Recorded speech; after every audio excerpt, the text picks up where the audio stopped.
can't be serious, man. You cannot be serious.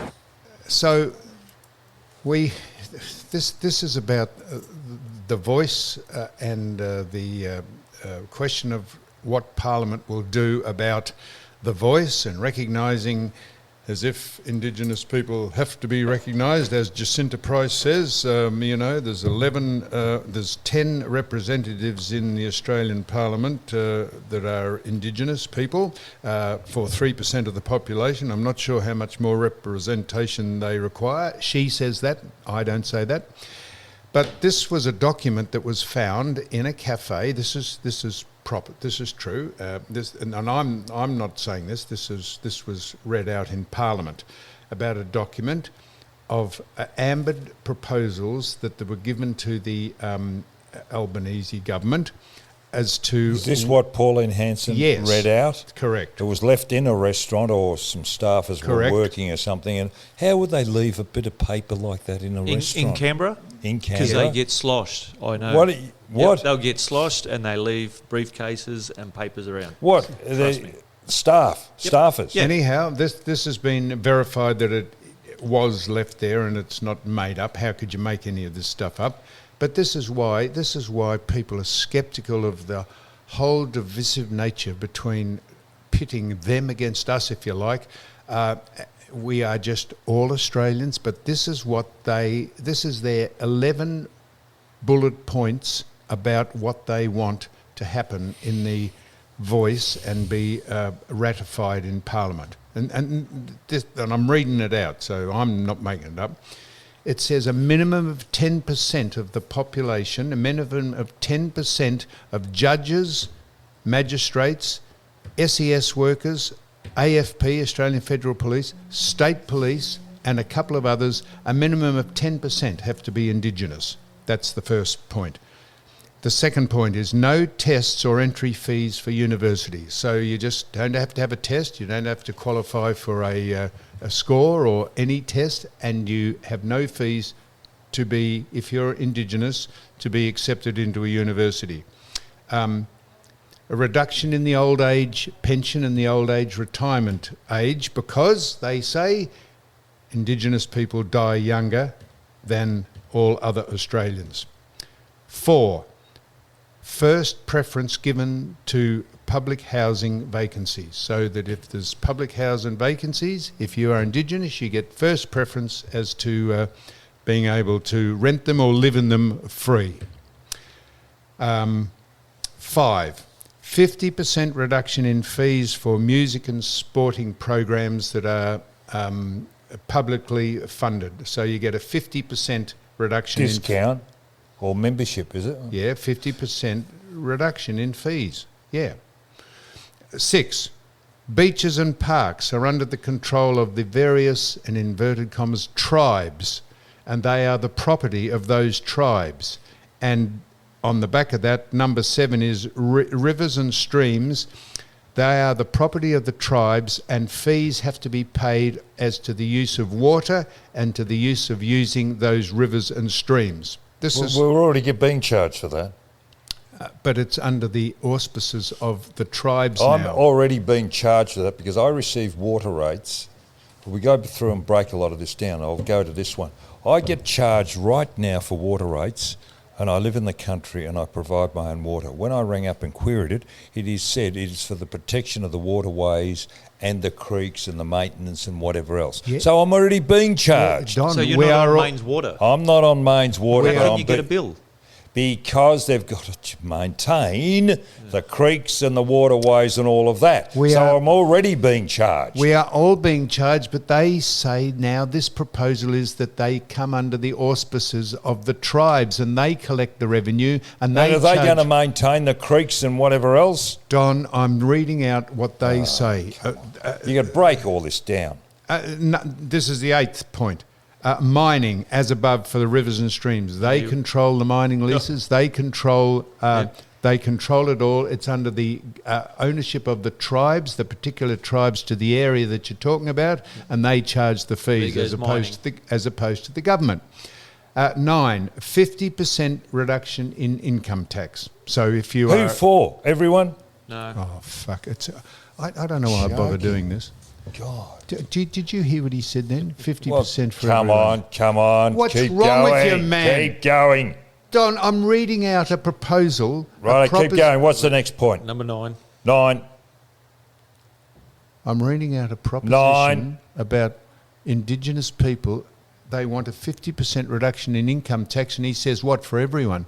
That's the point of this, you buffoon, is that this is divisive in its very nature. You have very successful sporting personalities, entertainment identities, politicians who are in the workplace along with everyone else, but they want a 50% Keep reduction going. Give in us the income 10th, tax. and then we'll look at them. For what? We'll look at them. Give us a next one. Wait, you'll love this one. The 11. New liquor licences to be vetted by this committee. New liquor licences to be vetted by Indigenous committee as to whether you get a liquor licence. And so if you've got nothing to do with Aboriginal, they just want to vet who gets a new liquor licence. And the 11th point is that they want to review all legislation. They want to be able to review all the legislation before it gets ratified. And this gets sent to the Department of the Prime Minister, and this was a bullet point ambered claim that they want to be inserted along with the voice. And if you think that's not divisive and just giving one set of rules to some and one set to another, this is why we push back on all this nonsense, because it's so divisive. And you got the king of divisiveness out here speaking at a lecture. He's going to get $1 million. Come on, drop it. Honestly. So when's the election? Give me a look at those points, please. Is it November? We're voting on this? I'm glad you're looking at the points, because you didn't understand anything No, I said. I mean, you've read for it out, and I'm going to analyse them. Righto, well, you analyse them. So Jeez, while your you're writing's bad. How can you read that? Shit, Where did you go to school? that's copper plate writing, Don. God, shit, a brick. So, Don, that's that. Now, tell me this. We asked Andrew Gowes, who was potentially trying to be the president of Hawthorn. We thought, we'll get him. He is the president.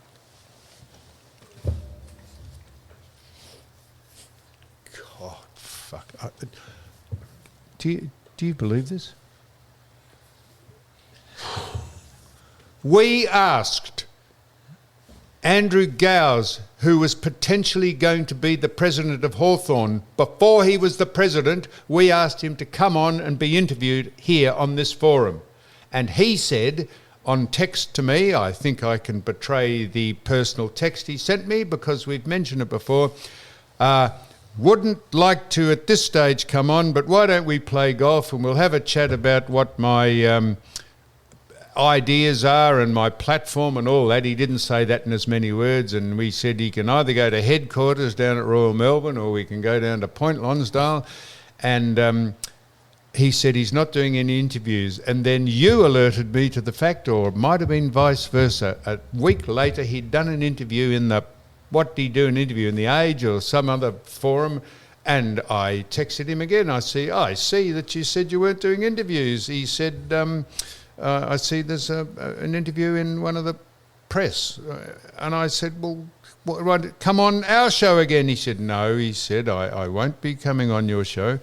So we thought that was bemusing. So anyhow... But can I just add, please. He was advised by his advisors. If you remember, he came back to you, in all fairness, and he spoke to his advisors, and they suggest he not come on this podcast. Because you and I...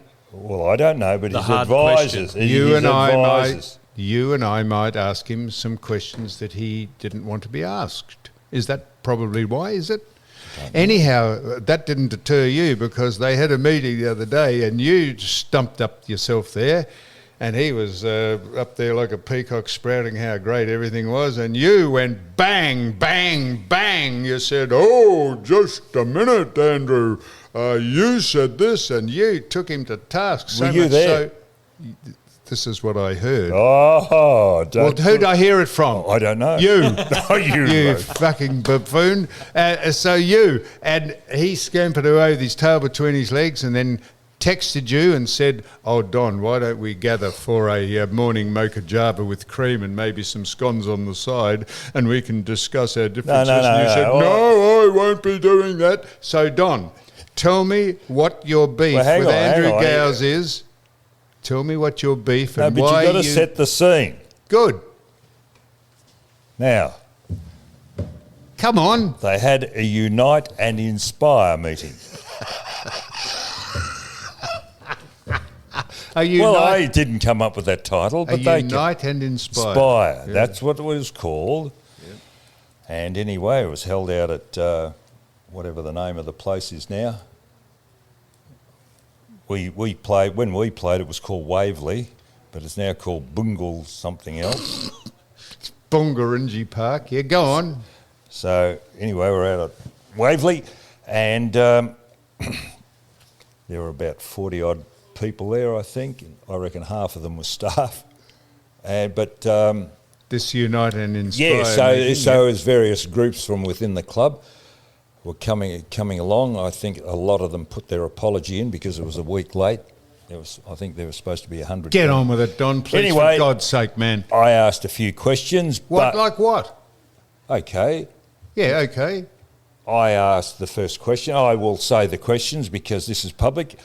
Is this in relation to him making a speech to start with? The presentation was done by the football coach, the two football coaches, the male and the female football coaches of the various teams at Hawthorn, the CEO, the Kerry Brewer, who was in charge of this, Dingley, and also Andrew. So there were 5 presentations made. Then it was an open forum. Right. So the questions started. So there was a couple of the janitors and a couple of the ground staff and caterers said, "Oh, can we have a new pie warmer?" And then they said, "Can we have a new mop to clean the latrines?" And you said, "Oh, hang on a minute," and you went bang. And you thought, the first question was about the medical facilities at Dingley. The second question, and I really did turn off, was something in relation to LGBTT plus whatever it was. Spirit. I couldn't tell you because as soon as that was mentioned, I just turned off. Then we went on a little bit further and somebody brought up about the team after a game doing more laps or whatever the ground to acknowledge the players. So it was just fluff. Now just hang on, and then the Beck Goddard is her name. She coaches the ladies' team. She brought up her thing about changing the name from the Family Club. Family Club? Yes, she doesn't like the name Family Club. Why? I don't know. And but that's been Hawthorn's moniker since the 70s. So the woman who runs the women's football team didn't like the name. What? Coach. Yeah, coach didn't like the name Family Club. Yes. What did she want to call it? I don't know, anything but. Because I think family's got a different connotation in 2023. Is that right? Could be out the window, could it? Oh, I see. So you don't the nuclear family now is no longer. You don't just come along with. Anyway, that was come along with your non-binaries. Anyway, apparently she was overruled, and they continue to use. But this is then. What was the next one? Well, come on. Then when did you start? I've really got to think. I'm just giving you an idea about the questioning. And then somebody brought up about Hawthorn's position on The Voice. Can you believe that? The Voice. What is Hawthorn's position on The Voice? And then another fellow from Hawks for Change said that he conducted a research amongst his members, and I thought, hang on, who's running this football club? Is Hawks for Change running the Hawthorn Football Club? So then I put my hand up and I asked a couple of questions. Right, and the first question I asked was, and if you think this is contentious, the AFL investigation, if it finds failure in the governance of Hawthorn, will Andrew Gowes stand down as he was football director at the time? This is the Clarkson... over this thing that's getting a lot of publicity at the moment. Yes. So that was my first question, if there was a failure of governance. Yes. Okay. Now, in the pre-election preamble, the president, I asked Andrew Gowes, because he brought this up, he called it systemic lack of governance or governance failure at Hawthorn. I don't know what, and I should have followed up with, what was the systemic governance issues. Is that a shot at Kennett? Well, it is, and will he be changing the Constitution to rectify that? That was my next question. I should have followed So it you up. got it in for Andrew No, I Gowers. haven't. These are things that have been published Right. and in the preamble. Right, and what did he say Okay, to that? then my next question. No, he must have answered that. he didn't said yes, he'll change it, but I should No, have did said he say he'd resign? no. He said depending on the situation or whatever occurred. And did you say, follow up, is that's a slight on Jeff Kennett? No. Well, Why then- didn't you say then, that? Then we started to get Bit argy-bargy. Well, yes, because this fellow from Hawks for Change said he shouldn't resign, and I said, well, hang on, he's football director. Buck stops with you. That's right. So anyway, then we proceeded on. So I've asked another question. Then I got to the about the lie. I called them lies or untruths that he said prior to the election with Mendacity. regard to the club funding a PR company to keep the incumbents in power, which is completely untrue. The money came out of their own pockets, but it's good bait to use or a good thing to use to get your voters on side. To say PR, but there was never a retraction. You were saying they were mendacious. That's lying. The other thing I thought he was a little bit thought hard. he was a person. I thought he was very hard on Peter Nankerville, his opponent, for the presidency, and So what referring question to do you him as ask him? Jeff Kennett's What man. question do you ask him in relation to that? Just what questions did you ask him on that? What about? Why are you against Peter Nankerville? No, this was a statement from me that he was very degrading and calling him Jeff Kennett's man. He knew exactly the process of how Peter Nankerville was there, and he was part of it when it was brought up at the nominations committee. And he used it to his own advantage. And the final thing was, now this is only a third of the questions I wanted to ask. He mentioned that all these various groups were in attendance, past presidents and whatever else. So I asked the question, why wasn't an invitation sent to Jeff Kennett? And he said? No answer. And I Well, said, what why, do you isn't, mean? why isn't Jeff Kennett here? Did he just remain mute when you asked him that? He must have given you an answer. Did he say we sent him an email? That's enough question. There are enough questions from you. I put it to you, Don. You are posturing to take over the club. Sorry. And the meeting then went on. It's all very well hooking, and I don't mind copying a lot of this. But I left the meeting, and then it started to get a little heated. So I was told, because Peter Knights got up, who is non-political, got up and had a voice. What did he say? Richard Garvey. Hang on, mate. Peter Knight's the great Hawthorn centre-half back and star and blonde bombshell.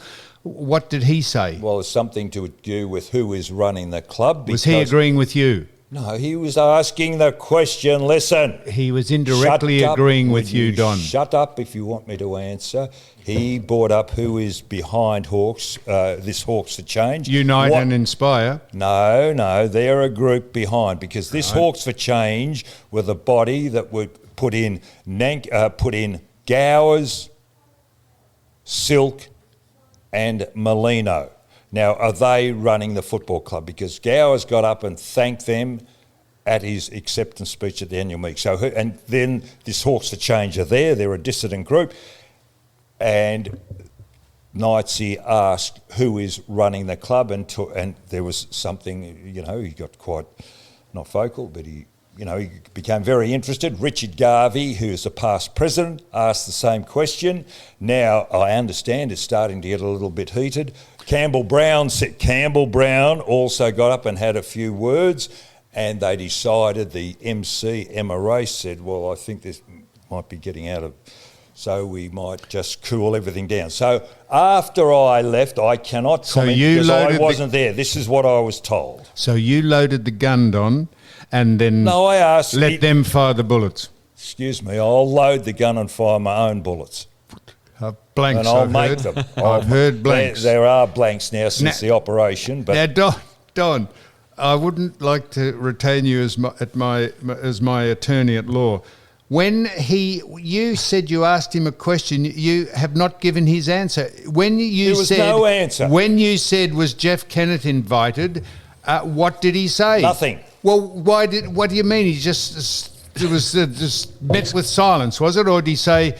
No, that's not appropriate. What did he say? He must have answered the question. I'm telling you, I didn't get an answer. Well, why didn't you say, excuse me, Mr. President? I pressed him on other issues. No, and you just dismissed that. You should have asked sorry. him, could you give me an answer as to whether you asked... Sorry, I was asked that's enough, but Now, I have you- received a text in the meantime. Oh, what, since we've been speaking? No, since that meeting Oh. from Andy Gowers. Can He you also read- sent a text. Can you read out this personal message to you in the public arena? He probably says, Don, Waverley Park is Bunjil Bagora. Come on, Bangor, what is it? No, he Bunjil would like to Bangor. have.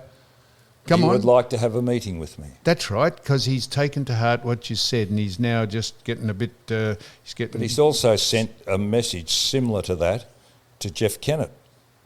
Well, so... And he's also sent one to Richie Vandenberg, who is a director who resigned.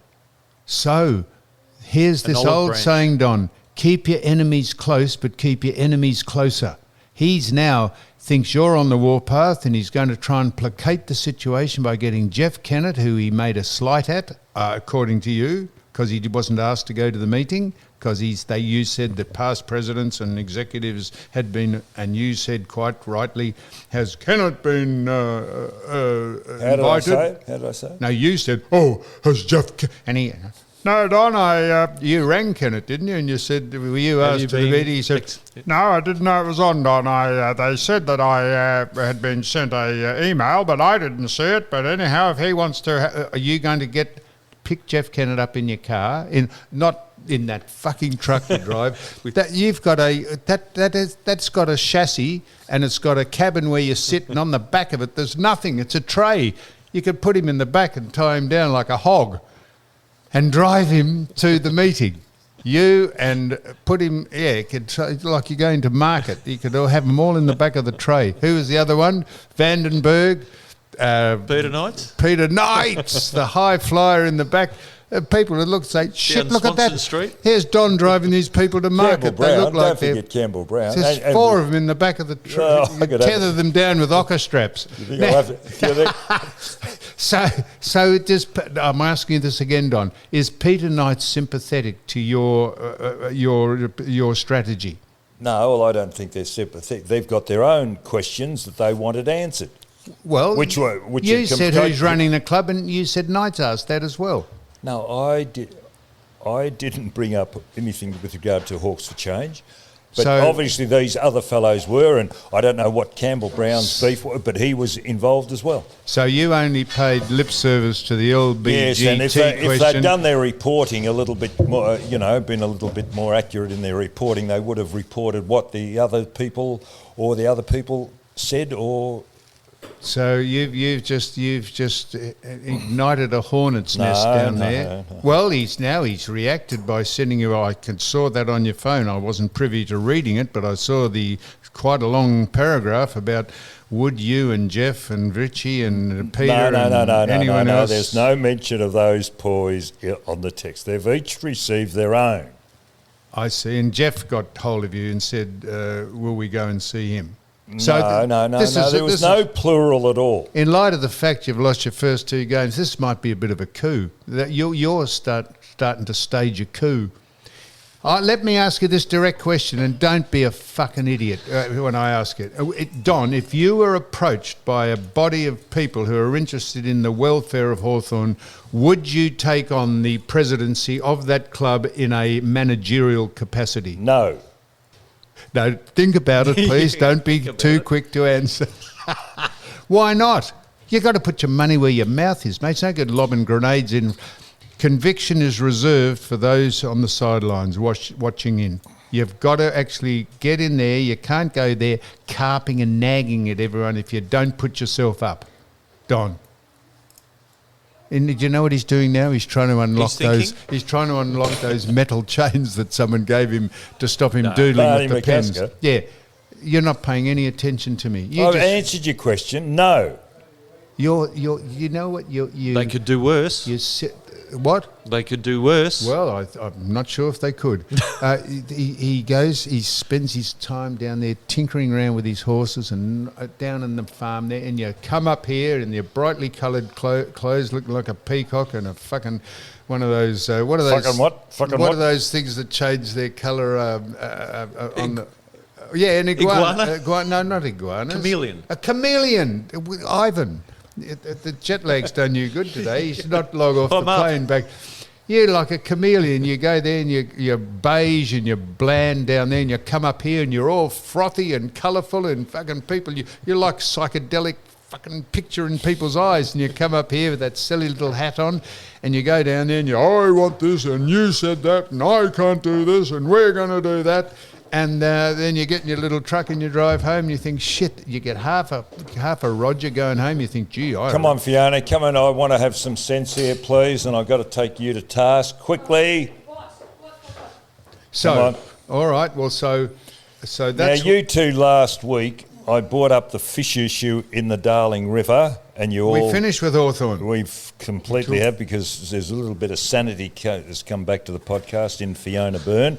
And you and Fiona took me to task over the fish issue in the Darling River.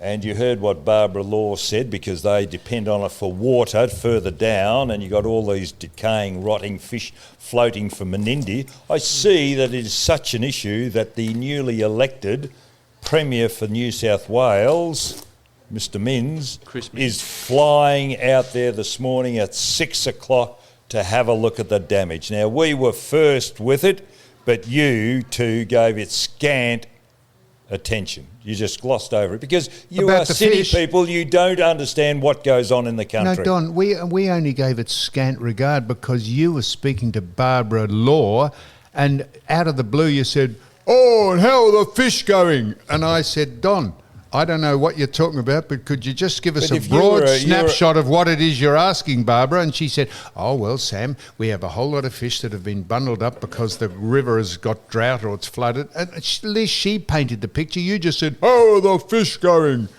And no one had any idea what you're talking about. That's why we didn't play scant. Yes, Fiona? And I just have to say, Don, due credit to you for getting Barbara Law on the line last week, because that was Barbara Law. He said, God, Jesus. Oh, Fiona. God, Don says, "I tell you who we should have on the podcast." But you're a control freak. I've got to use psychology when it comes to you. That was a hell of an interview. It was an incredible story. I'm so glad that Ian is okay. Sam, you did a great job bringing Barbara. Don says, "Why don't we get Billy Bunter on the podcast?" And I said, "All right, Don, that's a good idea. Ring him up." "No, I'll send you his number." Well, you're the control freak. I know how to work you. He spoke to Barbara Law, and he said, "Why don't we get her on?" And I said, "All right, Don, give her." He said, "Oh, I'll send you her number." I said, "You want me to get her on?" So I not only spoke to Barbara, I spoke to Ian in hospital, and without his teeth. He had that no is a good teeth effort on. because it'd be hard to understand. So don't say you did a good job getting him on. I got her on, now, and she was terrific. I'm changing the topic a little bit here, but Sam, I know that you do a little bit of work with 3AW. You appear on air with 3AW with my very good friend Tony Moclair every now and again. Yes. And what's her name? Oh, I shouldn't and say Dee what's her name. What about Elise. You forgot and Elise Elliott. Elliott. Yes. Whoa. I also got on the Darren James. This was what I was bringing Sunday up. Morning. I was going to bring this up. So the minute, Sam, that you start doing regular appearances on a radio station, guess who suddenly pops up trying to cut your lunch? Cut my lunch. That's you, Don. I'm in my car. You're a bit. I'm in my car. You are. I thought you were a nice girl, Fiona. I'm in my car. You are. You're a ripper. I'm in my car on Saturday morning and I hear beep on the phone. So I pull over to see what the text is, and it says, "You might be interested that Don Scott is now on with Darren James." I thought that was my gig. I used to go in there and do that. And seriously, who sent you the text? Pardon? Her ladyship sent you the text. Several people. Wasn't me. You're just trying to come between us. You're typical bloody woman. several people sent me the text and they said, you might be interested in who's on Darren James. I thought, well, I'll be buggered. I used to do that and I thought I was going quite well there.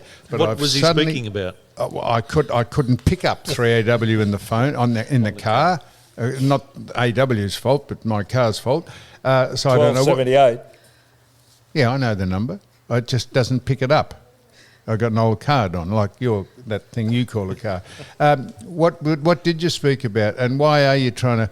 That's not what friends do, Don. You could have said no. This is Sam's. You've had plenty of friends stitch you up in the past. This I'm is just joining the queue. This is the purview of Sam. Do you know what purview means?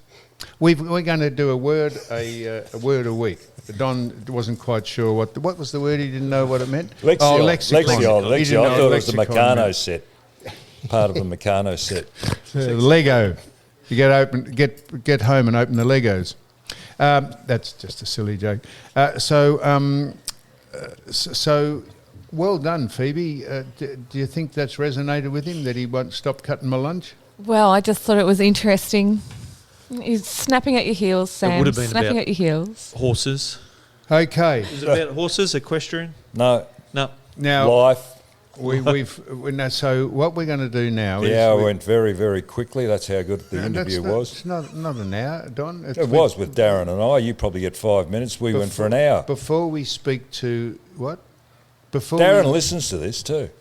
Darren James. Yeah. Well, we give him a shout out. Do it. Give us a shout Get out. him on. We've got Doc James Stewart here. Yeah, he's just come in. He's just come in, and we need to speak about Kate Save because there's some very, very good news about Kate Save, isn't it, Don? Well, I've lost weight. What? I've got. What happens, Oh, yeah. Fiona? 'Cause you the needed first to time lose in my weight, don't life, you? when you Just- lose weight, what do you do with your old clothes? Throw them out or keep them until you put weight on again? Get a belt. I did. I had to go up to the last notch. And my pants, these ones, they're too big. Have a listen to these two. I've gone from 90 Ada and Elsie. Have a listen to you two fucking numbskulls. Ada and I've got to go up to the last notch. I'll get a belt. Oh, well, I'll put them on. No, but I don't do that. I just keep my weight. Oh, no, I don't. Could have a listen to you. Well, this is Barney McCusker's right. They're This is the upstairs state there, of right? our We got conversations to when we get ring a up format about- going here. You're speaking absolute crap, you two. Phoebe, you're better than that. Come on, Dale. Give Next us something. topic. Come on, next topic. Well, no, the next topic is we need to get Kate Savers, which we just got to speak about Kate quickly, Don. Because I'll tell you why we've got to speak about Kate quickly, because I've spoken to... I'll tell you something about Kate's food. I was surprised. No, tell us I'm something very, about very those serious balls about again. this. Tell us something I about- have been on it now for quite a while because we've been spreaking and I thought, well, I better try it. I have gone from 92 kilos down to 88. I don't think that's good, Don. It's not. No, you look like a skeleton. You're I look better than you. that You thin look you like can a- smell the piss through you. Go on. What? Sorry, Phoebe, I didn't realise you were still there. You do. I'm moving to the couch. Oh, no, you're the only one who brings that. On the move. I'm sorry. I'm so sorry, Phoebe. I didn't realise that you were still there. I thought you every now and again you just disappear to make phone calls and Or I do thought you interviews interviewed people. she's got to do an interview somewhere. Why do you come in here? Because No, she's good. What do you mean? Why does she come in here? Well, she just comes in and then does another interview somewhere. Who are you I'm doing the interview with multitasking. before? You'll read it on Sunday and we will discuss it next Wednesday. Don, could you quickly It's read a good out? topic. Don, could you quickly read out? Kate Save sent me a text. I can't find it. Could you Well, read? anyway, don't worry about this. A friend of mine, these are all endorsements. A friend of mine he's lost Just a minute. 10 kilos. What? Listen. What about? The Doc's got his phone up on speakerphone. We're still We can hear recording. that whole conversation, Doc. We're on air here, man. Holy, He's And- doing telehealth. he's doing... Now, what about the mega snack pack? Is that what you're talking about? Will be launched tomorrow. That's today at BeFit Food with $125 off Why is she doing this? A retail price plus your listeners get an extra 5% off too. She's off. So if you mention the code, 105 protein snacks for $2.49 until this Sunday. so if you mention the code, Gee. if you're listening to this and you are a potential BeFit food purchaser, if you mention the code SAS, Smart as Sam, you could be in it, Don, but it can be Smart as Don, which would be sad, but it's SAS at the minute. Smart as Sam, not Smart as Don. If you mention the code SAS, they give you an extra 5% off. Now, you mightn't think 5% is a lot, $5 and 100, but if you're spending $1,000 a month, if you are, and you've got a family, 5% of $1,000 is what? $50. isn't it? Hang on, listen, there's a little bit more. They can choose from 6 different flavours of protein balls. Now, I have the lemon one, and it is very, very nice. You've got lemon balls at home? Yeah, lemon protein balls. The dim sims, I have 2 of those every night with my meal. You could rub, with those moist towels that you get from Kentucky, you could rub them on your balls and they would make and them there's lemon egg bites. balls. Now, I've seen these. I haven't tried the egg bites, and 3 flavours of protein cookies. So apparently in this snack pack deal, you can choose from he 6 reading it different off the top of flavours of his head? protein ball, I think dim sims, ad-libbing. egg bites, and 3 flavours of protein Mix and cookies. match. Yes. And Don, if you spend $1 million with Kate Saves Food, shit. you Imagine the saving if you got 5% $50,000. You get 50. You can buy a God. new car with the savings. There we go. God. You could buy You could buy several new cars, Kias and Hyundais. You could buy several new cars with $50,000 if you spend $1 million. So what a Now, a saving chap that I is. played football with, Russell, that's all I'll say, because he was about 120 Green. kilos. And Morris. he's been on it for a week. He got off his backside, being 100, and which was difficult. And he went down, and in 1 week he got advice from the lady behind the counter, I think it was Sam, and he has lost 10 kilos in a week. And 10 kilos in a week. I'm sure that's what he's... No, hang No, on, 5 kilos. that's too- Sorry, oh, that's too much. That's too... No, he's What, he lost cut his 5 leg off? 5 kilos, 5 kilos, which is about 12 pounds. Nearly a stone. God, it's not nearly as. You It say is you lost a stone. 2.2 Don, kilos to a Our pound. credibility is shot to bits. You just said a man lost 10 kilograms. I know, I made a mistake. Was I he- meant 10 pounds. You got a debilitating disease. Hey, by the way, that fellow I told you, Russell, might be interested to you. He's having an You ankle want me to ring him and get him on? Yeah, no, you might want to talk about your ankles, because he's having, and I didn't know they can do this nowadays, an ankle replacement. Plastic ankle. Instead of a fusion, which is right up your alley, because they're advocating fusion for you. You might want to go and look at a new ankle. I might, Plastic Don. ankle. Thanks. Otherwise, you've got to have it amputated. This is the man that lost 10 kilograms in a week. No wonder, because they cut his foot off. God, Replaced it with a with a replaced balsa wood it, one. replaced it with a cellophane ankle. All right, now Don. No, just take a little. I've just given you something about the ankle. I appreciate it, Don, but So they can do hips, knees, I know, and now Don, I didn't realise they can do ankles I'm waiting replacement. to hear. You said he had it done yesterday, didn't you? Yes. Yes. Well, could we just wait to see if it's been The outcome. see if it's been worthwhile? And if he loses another 10 kilograms in a week, that means 20 in a fortnight. I would say we're going to Tobin Brothers to see him any day soon. God Almighty, you're a tripper. Righto. So What about? no, go on. Shout- Well, go on. shout I've done outs. the shout-outs. Do the You've done shout I outs. did the ones about Mick Christian. Well, I did them. listen, to I them. was walking down Main Street, Mornington, near the police station, and John came across. Hello, John, how are you? And he said that you weren't on the ball when we were interviewing Ricky Nixon, because when a summons is issued, Ricky Nixon said there was no date on the summons. He said, you should have been on the ball. John, you should have been on the ball and said, hey, Ricky, that's not right. On every summons there is a date. So Ricky pull the wool over our eyes. So he just pulled us up about that one. We've got to be a little bit more on the ball. So when Ricky Nixon says I didn't get a summons, he got a summons without a date on it. John said that's not I should have been alert enough to say, Yes. every summons. I didn't know every summons has a date. It just could have been a standard order to come in and appear at court. Anyway, that's what John said. You should have been on the ball. Righto. And How who is else? Ricky? Hey? How is Ricky? Ricky's I birthday. got a text from Ricky. It's his birthday this week. He's turned, how old is he? He 12? He complimented 12. I don't know. How old is he? Well, he complimented me on the Darren James interview. He was driving from He heard it too. Adelaide to I Mount tell Gambier. you, that's right. He heard it. And Phoebe is dead right. You've become a pariah. A pariah, which means you're not liked. How did he get anywhere. my number?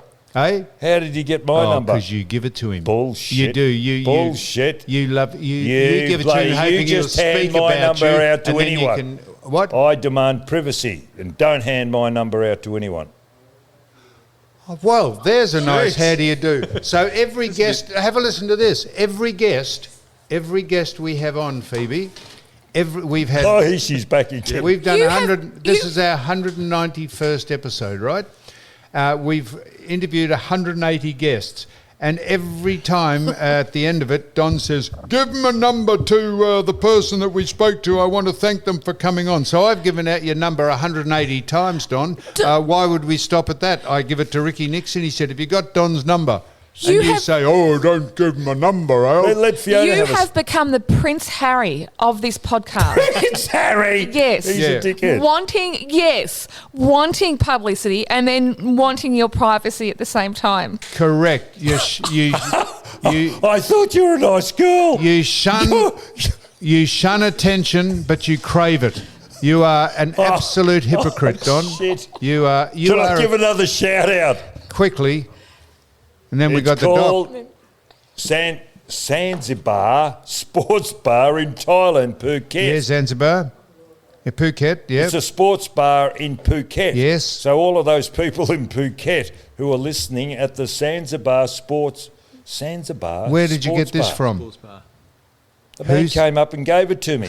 What's that? Just randomly. Yeah, What just did you like say? they come up, like John came up to me and told me No, about hang on, Don. A man from Phuket came up and gave you. Yes. Was he Indonesian? No, What was he? Australian? Yes. He looked Thai. Australian. Is he Thai? What? no, I told you Australian. Did he come up and say, "Hello"? Can you you can take off people's accents, can't Yes, you? I that's take allowed. Don's off. I I think go, it's "Oh, allowed. he's a buffoon." He come and say, "Hello, Don. Can you say hello to the people at the Zanzibar Sports Club?" Sports bar, that's Yeah. right, in Thailand, Phuket. So if you're going to Phuket, have you been to Phuket? Yep, Have you? yep. Well, just next time. Even if I thought it would solve world hunger, would I ever go again? What, you didn't like it? It's a shithole. Oh, Oh, sorry. Well, in deference to the man This from bar, Zanzibar, yeah. it's a very nice place. what, the sports bar? I don't know. I've never been there. So do we say happy birthday to Ricky Nixon for Monday? Yeah, how old? Did you know how old Ricky is? He was going to have a bit of a gathering, but 21? he's 21. That'd possibly be his IQ. I don't know. No, Ricky's a good man. A good man. Phoebe's not here. Phoebe likes Ricky. Well, she likes to chat to him. She likes to just get down to the nitty gritty and ask him what the fuck is he on about. Oh, I can imagine. She's a different lady. She's isn't tough she? broad. Oh, shit. She's I just saw it before. A tough woman. Oh, I'd hate She to could be on break the a other end of swan's some of wing that. with a blow of her nose. I'd hate to be Ricky Nixon. Thank God she's not listening to any of this. She's over God, there. isn't she? She's No, doing she's off for another a interview. couple of high-powered interviews over there on the computer. She gets most of her work done here just listening to this know. crap. All right, we're winding up because we've got a very keynote interview coming. I don't know how this will go. I know this man that we're going to interview. This is about the Essendon drugs thing from 10 years ago, and he was Stephen Dank. No, he was indirectly involved with Dank, and I'm James Hurd. I'm quite Hang on. quite on good terms with him, but I hope he doesn't take offence at anything we're going to ask him because. He has a bit of a checkered career, but he's quite willing to come in. So I don't know where this Are you is. going to ask him the hard questions? No, I'll leave that question that you. I know the question you're talking about. I'll leave that till the end. In case, if that's my first Do you want question, me to do it, or do you want to do it? I'll do it. I know I'll you'll ask shit him. yourself. I'll ask him the question, but we'll do it at the end, because if we do it at the start, he might say, "Right, that's it," and we mightn't have an interview. So I will ask him at the end, but we'll see where this goes, because he has been charged by the APRA and the Australian Medical Board. He's been deregistered. Well, I'm not. We'll ask him about that. He was charged with 7 offences. Enough of that. No, I'm just saying to you, Don. You've teased And it he enough. says that VCAT and that lied about what they said about him. We're going to ask him about that, and he is quite intimately involved in the Essendon's drug thing with Bruce Reid and all that. And we'll see what he says. And we will only ask the questions, and whatever answers he gives, we will accept. We mightn't accept, but we will then probe a little more, unlike what you did with Andrew Gowes by just loading the gun and then just getting in the truck and going home. Right, so that's it. So well done, everyone.